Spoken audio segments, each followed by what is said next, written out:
아 근데 진짜 여기 각도 미쳤어. 프로 싼 게 아니에요? 프로 상계는 아닌 것 같아요. 이렇게 와서 여기서 90도로 이렇게 꺾어버리는데요? 정말 실험적인 디자인인 것 같은데.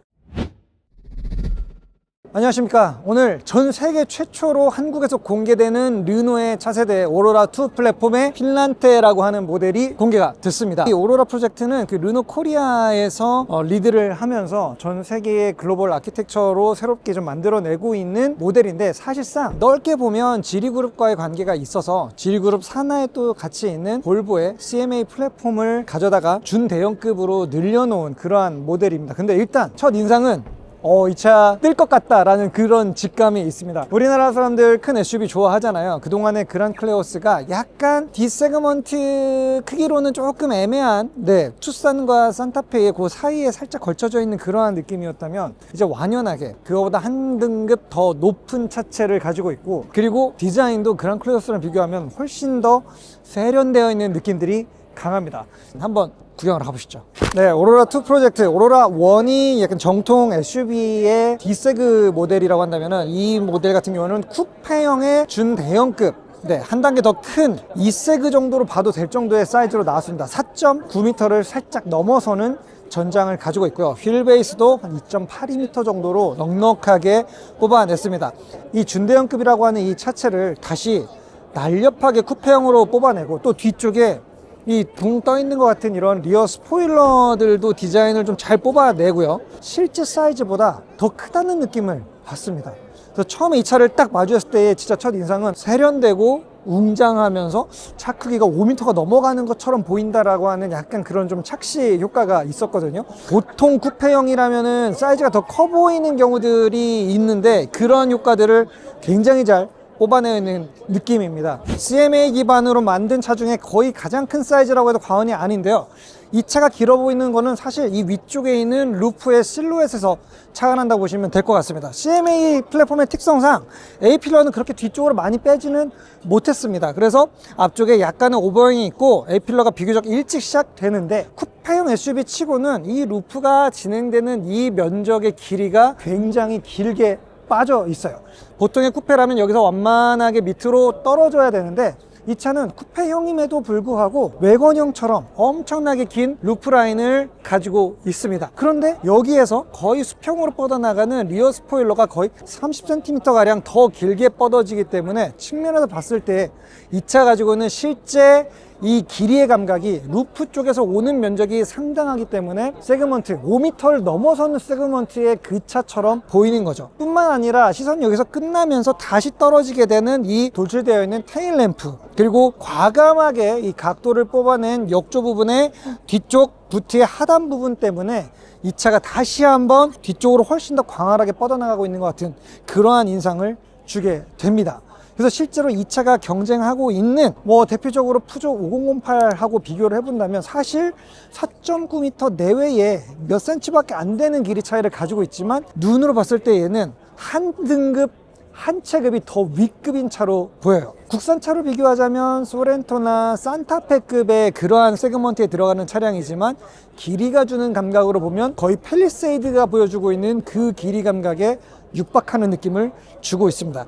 우리나라에서는 커 보이는 차 사실 굉장히 중요하기 때문에, 이 또한 쿠페형 차량의 한계를 극복하고 큰 차처럼 보이는 이 느낌 때문에 소비자들의 사랑을 받는 일도 생기지 않을까라는 생각도 드네요. 보이기에는 공간감이 어마어마하게 커 보이는 그러한 형태입니다. 일단 이 모델은 지금 알핀 트림으로, 최상위급 트림으로 보이고 있는데요. 여기에도 외장 컬러는 약간 반무광 형태의 펄이 굉장히 많이 들어가 있는 그러한 외장 컬러로 마무리가 되어 있습니다. 대단해. 보고 싶었는데 열린 김에 앞에 엔진룸도 한번 찾아볼게요. 오늘 세계 최초 공개다 보니까 정말 취재 열기가 어마어마합니다. 자, 엔진은 1.5L 터보의 직병렬 방식으로 하이브리드 모터가 달려있는 방식입니다. 4기통 엔진이고요. 그리고 사실 우리가 그랑클레오스 때 이 파워트레인 해부 내용을 굉장히 좀 자세히 다뤘던 적이 있습니다. 큰 틀에서 보면 그랑클레오스에 들어가 있는 1.5 터보 엔진이랑 거의 유사한 형태입니다. 엔진은 생각보다 아담한 출력을 내고요. 거기에 붙어있는 모터가 굉장히 큰 힘을 내는, 그래서 전체 엔진의 힘보다 모터에 의존하는 비중이 더 크게 만든 하이브리드 형태입니다. 말이 하이브리드지만 실제 대부분의 주행은 전기 모터로만 커버를 해서 달리겠다고 하는 약간 EV용 주행 전략을 가지고 있는 그러한 특징적인 엔진이었죠. 그러다 보니까 변속기도 독특하게 딱 3단밖에 있지는 않아요. 어차피 전기차로만 달릴 걸 감수하기 때문에 엔진이 필요할 때 직결시키는 상황들을 최소한으로 하겠다라고 하는 아주 독특한 기어박스와 엔진 조합을 가지고 있습니다. 다만 그랑콜레오스랑 달라진 점은 엔진이 내는 자체적인 최대 토크가 약 10% 정도 더 개선이 되었고요. 그리고 EV 관련된 파워트레인도 좀 더 보강을 하면서 합산 출력이 이제 250마력으로 훨씬 더 커진 덩치를 끌기에는 딱 제가 볼 땐 적당해 보이는, 정말 과하지도 않고 전혀 부족함도 느낄 수 없는 그 정도의 출력을 내고 있죠. 그리고 엔진 자체가 내고 있는 최대 토크에 그 전기 모터가 약 320Nm 정도의 이 토크를 더해주기 때문에 아마 합산 토크로 따진다면 40kg/m 이상의 출력이 나올 것으로 또 기대가 됩니다. 이 차 덩치에 비해서 무게가 굉장히 가벼운 편이거든요. 1.7톤대 중반에서 후반 정도의 자리를 하고 있기 때문에 무게랑 비교를 해본다면 이 차 가지고 있는 파워트레인은 전혀 힘에 대한 아쉬움은 느껴지지 않을 것 같고요. 이제 여기서 가장 궁금한 점은 과연 이 넉넉한 파워를 가지고 실제 연비는 얼마나 잘 뽑아낼 것인가. 르노의 그랑클레오스가 굉장히 좋은 연비를 실도로에서 보여준다는 걸 저희가 확인을 했기 때문에 이번에 이 살짝 업데이트 되어 있는 파워트레인이 보여줄 연비 역시 궁금하기는 합니다. 그랑클레오스보다 좀 더 유선형으로 잘 빠졌기 때문에 어쩌면 비슷하거나 더 좋은 연비가 나올지도 모르는 일이죠. 지금 라이트의 모듈 형태도 굉장히 독특해요. 위아래쪽에는 범퍼와 이 그릴이 통합되어 있는 이 부분의 디자인을 굉장히 많이 좀 내어준 형태거든요. 그리고 실제로 저 앞쪽에 르노의 로장주 그릴에도 라이팅이 들어오게 되고, 이 그릴의 각각의 틈틈에도 주간주행등처럼 라이팅이 들어옵니다. 실제로 그릴의 역할을 하게끔 뚫려 있지는 않고 이러한 형태로 막혀 있는 그릴입니다. 여기 아래쪽도 여기부터 뚫려 있네요. 여기까지는 다 막혀 있고 딱 가운데에 엔진 라디에이터 코어가 존재하는 그 위치에서만 구멍을 뚫어놔서 실제로 공기 저항을 최소화하기 위해서, 하지만 그러면서 굉장히 좀 웅장한 느낌의 이 그릴 면적을 좌우로 최대한 넓게 벌려낸 것 같은 그러한 시각적인 효과를 주기 위한 고도의 눈속임이 들어가 있는 거죠. 그리고 여기 보시면 지금 화이트 톤과 아래에 있는 블랙 톤이 서로 이렇게 상반된 컬러가 만나는 이곳은 약간 그라디언트라고 해야 될까요? 네, 이렇게 그 줄무늬 간격이 점점 바뀌면서 그래도 좀 꽤나 어색하지 않게 이 보색들이 만나는 이 부분을 고급스럽게 처리한 이런 부분들도 눈에 띕니다. 주간주행등은 두 가지로 이렇게 서로 다른 모서리가 마주보고 있는 대각선 배치를 가지고 있는데요. 이건 좀 저는 개인적으로 잘 모르겠어요. 네, 이 가운데 있는 이 그릴까지 라이팅은 굉장히 예쁜데 멀리서 이 차를 바라봤을 때 요렇게 들어오는 주간주행등이 둘 중에 하나가 꺼져 있는 게 더 예쁘지 않을까라는 생각도 살짝 들었습니다. 근데 이제 더 재밌는 건 바로 이 위쪽에 있는 라이팅, 헤드램프 모듈이죠. 이런 디자인은 그동안에 나온 SUV에서는 진짜 찾아보기 힘들었던 것 같아요. 뭔가 범퍼나 이 후드를 뚫고 앞쪽으로 돌출되어 있는 것 같은 이런 라이팅 모듈이 들어와 있는데 실제로 LED 기술의 정말 총화입니다. 이렇게나 좁은 제 엄지손가락 마디 요 한 마디 정도 되는 요 면적 안으로 모든 배광 렌즈들을 전부 다 정리해서 넣어놨어요. 그리고 이쪽을 이제 검정색으로 처리를 했기 때문에 라이팅이 들어오지 않을 때에는 라이트가 아니라 그냥 하나의 뭔가 가니쉬의 장식처럼 이렇게 나와 있는 것 같은, 약간 좀 얇은 머플러 팁 디자인을 좀 만들어 가지고 쓴 것 같은 이러한 형태로 마련해 놨는데요. 또 옆쪽에는 이렇게 디테일들로 양감을 좀 줘서 굉장히 생각보다는 많은 장식들이 화려하게 보이기 위해서 곳곳에 들어가 있는 부분들이 보입니다. 자, 그리고 이제 이 앞바퀴랑 측면에 있는 팬더 있는 부분들을 보면 비로소 이 차가 앞바퀴 굴림 베이스 CMA 플랫폼을 깔고 있다라는 단서가 보이기는 하죠. 굉장히 길이가 긴 차기는 하지만 실제 도어까지 떨어지는 이 공간의 길이는 아주 짧고요. 대부분의 전장 길이는 앞쪽 오버행 쪽으로 잡아 뺀 형태입니다. 네, 그리고 아래쪽에는 크루젠 HP 71 타이어가 들어가는데 휠은 무려 20인치예요. 이제 20인치가 그냥 국민 휠 사이즈가 된 거 아닌가라는 생각이 듭니다. 사이즈에 비해서 타이어의 폭은 그렇게 넓지는 않죠. 245에 45, 22 스퀘어 세팅으로 들어가 있는데 이 차가 무게가 아까 말씀드린 대로 그렇게 무거운 편이 아니기 때문에 이 차의 출력과 무게에 비해서는 타이어 선정, 타이어 규격 사이즈는 균형을 좀 잘 맞춘 것으로 보입니다. 그리고 여기도 좀 재밌어요. 이 바디 페인팅 컬러랑 아래쪽에 가니쉬 부분이 이렇게 투톤으로 되어 있는데 이 사이가 또 다른 재질과 컬러로 이렇게 표면 마감을 좀 바꿔놨습니다. 실제로 이거 만져보면 브러쉬 무늬들이 실제로 다 긁히는, 저 표면이 올록볼록하게 되어 있는 진짜 못으로 막 다 엣징을 긁어놓은 것 같은 이러한 감각이 느껴집니다. 이게 일단 예술작품 같아서 보기는 좋은데 외부에 돌출되어 있는 부분이다 보니까 뭐 돌이나 외부의 어떤 이물질들이 여기에 튀어 올랐을 때 얼마나 깔끔하게 형태를 잘 유지하면서 깨지지 않고 잘 버텨줄지가 약간 궁금하기는 해요. 근데 어쨌든 네, 이렇게 세 가지의 다른 소재와 다른 컬러를 쓴 건 제 기억으로는 최근 자동차에서는 보기 힘들었던 새로운 접근 시도가 아닌가 싶습니다. 자, 그리고 앞쪽에서 이렇게 머플러 팁 같았던 그 램프의 디테일들은 뒤쪽 테일 램프에도 그대로 이어집니다. 뒤쪽은 이 허리랑 오빠, 잘록하지는 않아. 아니 오빠 봐봐 여기서 봐봐. 이거 너무 잘록해 이거 봐봐. 이거에서 유튜버예요? 자, 앞쪽에는 두 개로 이렇게 돌출이 되어 있었는데 이 뒤쪽은 3분할로 해서 각각이 튀어나와 있는 형태로 되어 있습니다. 네, 램프는 진짜 예쁜 것 같고요. 방향지시등은 여기 위쪽에서 따로 분할해서 들어오는 이러한 방식입니다. 근데 진짜 여기 각도 미쳤어. 프로 싼 게 아니에요? 프로 상계는 아닌 것 같아. 근데 이 각도는 진짜 미쳤다. 이렇게 와서 여기서 90도로 이렇게 꺾어버리는데요?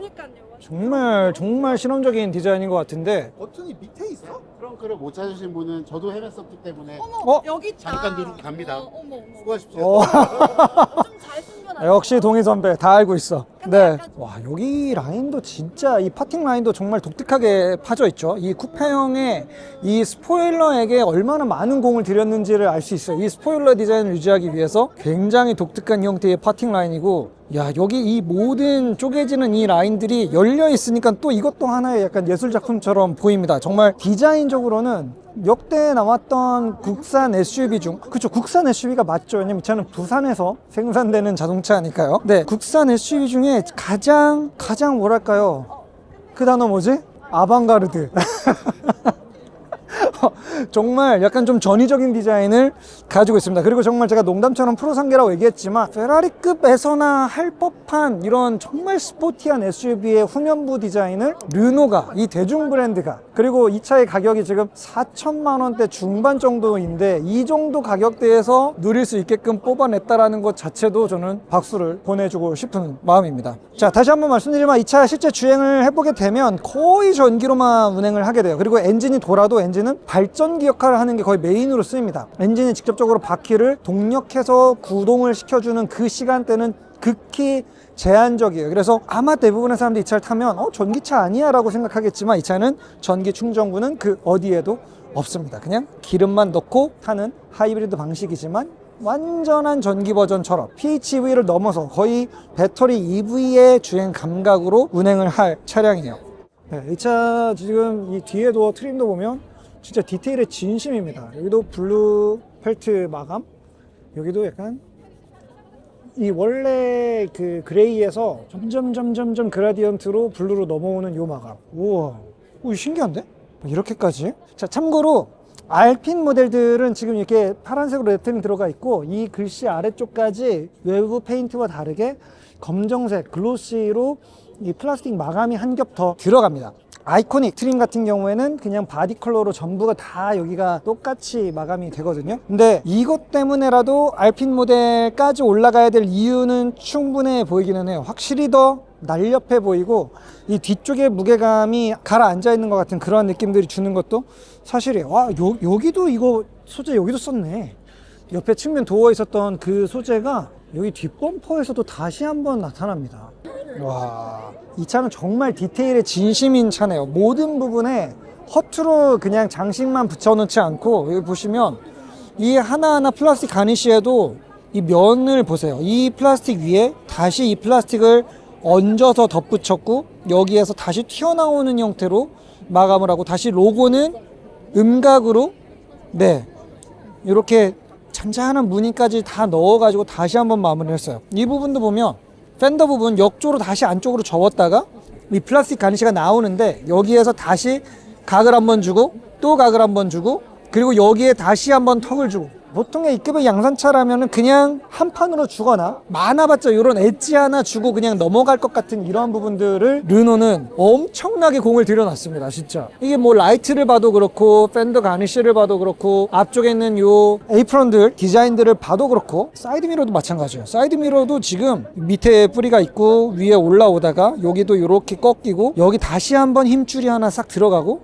사이드미러는 살짝 안으로 들어간 형태로 이렇게 디자인들이 요소 하나하나가 그냥 허투루 대충 박아놓은 그런 부분들이 거의 없습니다. 스포일러도 마찬가지예요. 스포일러도 이 뒷부분 보면 단순히 이렇게 뒤쪽으로 뽑아낸 게 아니라 측면 부분으로 이렇게 돌출되어 있는 이러한 커브를 가지고 있고 또 그 밑에 다시 다른 컬러와 소재로 이렇게 이중으로 접합을 해놓은 상태인 거죠. 여기도 마찬가지로 완전히 손이 뚫릴 정도로 실제 이제 공력 기능을 어느 정도 좀 염두를 해놓고 만들어 놓은 이러한 스포일러까지도 들어가 있어요. 여기도 만져보면 우둘토돌해요. 이 면들이 단순히 그냥 평면 처리를 한 게 아닙니다. 여기도 다시 한번 커브에 글씨 넣고 다시 또 커브에 커브 공을 많이 들였다라는 게 느껴지죠.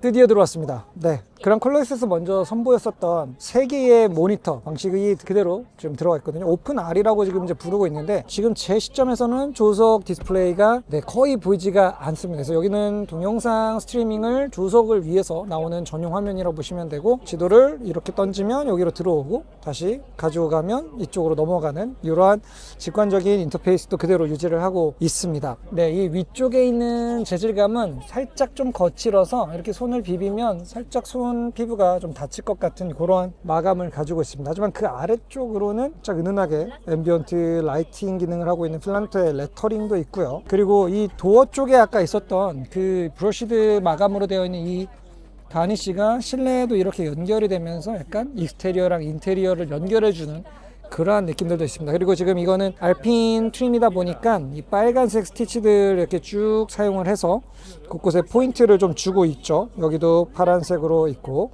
네, 이 앰비언트도 파란색으로 있고, 그리고 오늘 저도 시계를 파란색으로 맞춰서 차고 왔고, 재밌는 거는 여기 안에 이 앞유리에 보시면 저 호랑이 마크 보이세요? 이 르노가 그 프랑스 생산분이 있고 국내 생산분이 있는데 한국에서 만들어지는 모델들은 저렇게 한국을 뜻하는 호랑이를 유리창에다가 넣어주고 있고요. 전체적으로 그랑콜레오스 대비해서 차가 실내가 막 많이 더 넓어졌다라는 느낌은 별로 없어요. 그랑콜레오스도 그렇게 공간감이 좀 확 터져 있는 그런 느낌까지는 아니었거든요. 근데 필란테 역시 지금 일단 알핀의 이 버킷 타입 시트가 굉장히 좀 볼스터가 크고 쿠션이 두껍다 보니까 이 실내 캐빈을 어느 정도 좀 잡아먹고 있는 그런 느낌들이 있습니다. 그래서 착자감이랑 이런 부분들은 좋기는 한데 뭔가 동급 대비해서 넓게 터진다라는 그러한 공간감은 아니니까 이거는 직접 한번 확인을 해 보시면 좋을 것 같고요. 그리고 이제 이번에 T맵이랑 ADAS이 같이 들어와서 여기에 지금 LLM 기반의 그 음성 명령의 AI 기능들이 어시스턴트로 들어왔다고 하는데 뭘 할 수 있는지 한번 보겠습니다. 얼마나 똑똑한지 한번 보죠. 자, ADAS 너가 여기 차 안에서 할 수 있는 기능이 뭐가 있는지 설명해봐.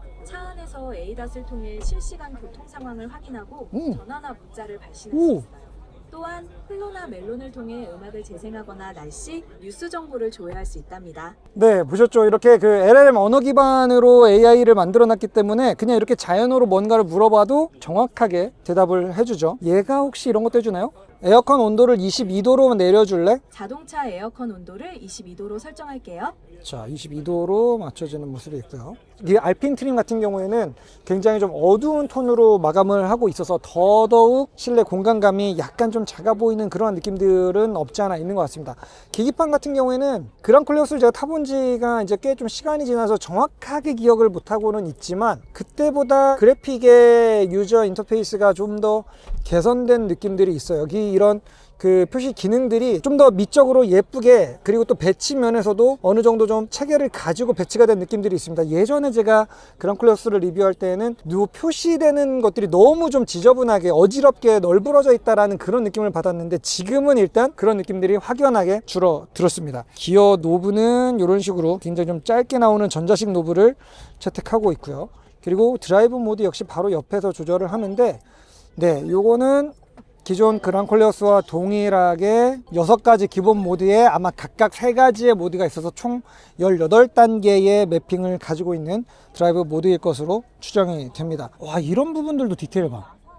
제가 밖에 장식 부분들에서도 칭찬을 좀 했는데 실내 이런 에어벤트들 이런 부분들 같은 데에서도 뭔가 이렇게 돌출돼 가지고 나오는 이런 부분들에 대한 장식 같은 것, 진짜 이 차는 약간 좀 장식, 코스메틱 이런 부분들에 되게 진심인 차인 것 같아요. 이런 물결 처리나 이런 부분들도 그렇고요. 그리고 아까 여기 이 부분들 이렇게 스피커를 외부로 살짝 플로팅 시켜 놓은 여기에서 오는 이 디자인적인 차별화들, 보스 스피커도 완전히 매립하지 않고 살짝 띄워놓은 이런 형태들, 그리고 로장주 로고도 금속성의 느낌들을 살짝 엣징을 넣어가지고 이것도 되게 깔끔하게 살려내는 이러한 형태들. 자, 그리고 여기도 보면은 스티칭에 펀칭을 이렇게 대각선으로 넣어놓은 이런 구조까지 꽤나 진짜 디테일에 진심인 자동차입니다. 알핀 로고에 불 들어오는 것도 보이시죠? 현대 N이 시작을 했는데 이제 르노 알핀도 따라하네요. 와, 근데 일단 2열이 공간은 좁지는 않아요. 근데 좁다라고 느껴지는 심리적인 부분이 있습니다. 바로 1열 버킷 시트가 무슨 코브라 시트예요. 지금 앞에 시야를 완전히 다 가려요. 이 옆으로 앞쪽에 보이는 것이 거의 없기 때문에 뭔가 그냥 공간을 떠나서 약간 어두운 동굴 안에 들어왔다, 좀 막혀있다, 이런 느낌들을 걷어낼 수가 없습니다. 그 대신 위쪽으로는 진짜 1.1제곱미터에 달하는 엄청난 파노라마 선루프가 달려 있거든요. 그냥 고정식 루프. 네, 물론 선쉐이드도 따로 없어요. 르노 측에서는 여기 이제 은 코팅을 하고 특수 소재를 좀 이용해서 열 에너지가 들어오는 거는 최소한도로 차단을 했다고는 하지만 그래도 넓은 개방감을 얻는 대신에 그 대신 네, 약간 조절하기가 어렵다라는 그런 단점도 갖게 되는 것 같습니다. 시트의 촉감이나 뭐 이런 부분들은 네, 이거는 꽤 괜찮은 것 같아요. 근데 어쨌든 7인승 형태가 아닌 5인승 구조이고요. 그리고 2열 부분이 따로 슬라이드가 되지는 않아요. 등받이가 리클라인이 2단계밖에 없어요. 요게 살짝 앞으로 온 요 단계가 하나 있고, 그리고 좀 더 누운 단계가 하나 있고, 그리고 아래쪽은 슬라이드 할 수 있는 요 방식이 전혀 없거든요. 그래서 2열의 조절 범위 면에서는 약간 좀 아쉬움이 남기는 하네요. 일단 시트를 접었을 때에는 거의 플랫하게 트렁크 바닥에서 네, 약간 각도의 변화는 있긴 하지만 단차 없이 이렇게 넘어오는 이러한 부분들도 있습니다. 원래 르노 하면 탄탄한 주행 감각, 그 프랑스차 특유의 굉장히 경쾌한 핸들링이 특징적이죠. 물론 이 차는 4.9m가 넘는 준대형 SUV 형태이기는 하지만 여전히 주파수 감음형 댐퍼가 들어가 있습니다. 그리고 휠은 20인치지만 여전히 45 시리즈의 약간 요즘 기준으로는 꽤나 통통한 타이어를 달고 있기 때문에 승차감 면이나 그리고 이 차량의 반응성 면에서 최적의 균형점을 좀 잘 찾지 않았을까라는 기대감이 들고 있거든요. 네, 모르겠어요. 오늘 제가 아직 차를 타보기도 전인데 약간 선입견으로 첫 인상이 너무 긍정적이어서 이 차가 여러모로 그냥 좀 예뻐 보이는 느낌들이 있습니다. 하지만 실제 주행 감각이 어떨지는 아주 궁금하죠. 동시에 기대감이 많이 드는 것도 사실이고요. 그래서 저희가 아마 한 2달 내로 이 차의 시승기를 찍어볼 수 있을 것 같기는 한데요. 저희 핀란테 과연 기존 그란 콜레오스가 보여줬던 그 감각보다 훨씬 더 고급스럽고 더 윗급의 형님 같은 그러한 주행 감각을 보여줄 수 있는지, 그리고 또 연비 경쟁이 시작됐잖아요. 지금 이 내연기관도 점점 더 연비가 좋아지고 있는 이러한 모델들을 계속 만들어내고 있는데 정말 이 거의 전기차처럼 움직이는 직병렬 방식의 듀얼모터 방식 하이브리드는 얼마나 연비를 또 끌어올려주는데 일조를 하게 될지 시승기를 통해서 다시 돌아오도록 하겠습니다. 일단 오늘 여전히 취재 열기도 뛰어나고 지금 촬영하려는 인파들도 많아서 좀 어수선하기는 했지만 세계 최초로 이곳 서울에서 공개된 핀란테 르노 코리아의 오로라 2 프로젝트의 그 실체를 봤고요. 기다린 보람이 있었다. 네, 르노 앞으로도 기대가 많이 된다라는 이야기를 드리면서 영상 마무리하겠습니다. 감사합니다.